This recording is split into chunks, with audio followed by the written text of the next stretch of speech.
शेतकऱ्यांची कर्जमाफी करणार, पण मुख्यमंत्री फडणवीसांनी विधानसभेत थेट ही गोष्ट सांगितलेली आहे शेतकऱ्याच्या कर्जमाफीबद्दल.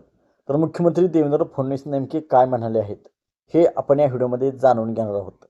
तर राज्यातील शेतकऱ्यांना दिलासा देण्यासाठी सरकारकडून मोठ्या प्रमाणावर आर्थिक मदत थेट त्यांच्या खात्यात जमा करण्यात आल्याची माहिती मुख्यमंत्री देवेंद्र फडणवीस यांनी विधानसभेत दिली आहे.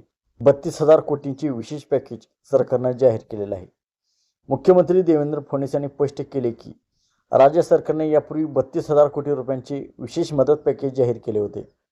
या पॅकेजमध्ये 10,000 कोटी रुपये पायाभूत सुविधासाठी, 2,000 कोटी रुपये नरेगा अंतर्गत कामासाठी आणि उर्वरित रक्कम थेट शेतकऱ्यांना मदत म्हणून देण्यात येणार होती. या योजनेत 3 हेक्टरपर्यंतची मर्यादा ठेवण्यात आली होती. NDRFच्या निकषानुसार मदत दिल्यानंतरही रब्बी हंगामासाठी प्रति हेक्टर 10,000 रुपये अतिरिक्त मदत देण्याचा निर्णय सरकारने घेतला होता. तर कर्जमाफीच्या मुद्द्यावर बोलताना देवेंद्र फडणवीस म्हणाले की सरकारची भूमिका स्पष्ट आहे. कर्जमाफी करणार, पण त्याचा फायदा शेतकऱ्यांनाच झाला पाहिजे, त्याचा फायदा बँकांना नाही. 2017 आणि 2020 मध्ये कर्जमाफी देऊनही शेतकरी पुन्हा कर्जमाफीची मागणी करत असल्याने दीर्घकालीन उपाययोजना आवश्यक आहेत. यासाठी समिती काम करत असून 1 जुलैपर्यंत कर्जमाफी संदर्भातील पुढील धोरण जाहीर करण्यात येईल, असेही त्यांनी स्पष्ट केले आहे.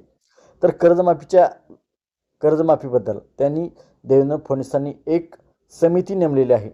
ती समिती एप्रिलपर्यंत अहवाल देणार आहे आणि 1 जुलैपर्यंत संपूर्ण महाराष्ट्राची म्हणजे सर्व शेतकऱ्यांची कर्जमाफी करू, असे देवेंद्र फडणवीस यांनी आश्वासन दिले आहे.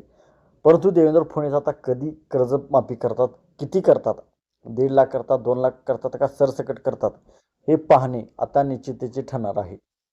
तर मित्रांनो, व्हिडिओ आवडला असेल तर व्हिडिओला लाईक आणि चॅनलवरती आपण नवीन असाल तर चॅनलला सबस्क्राईब करायला विसरू नका.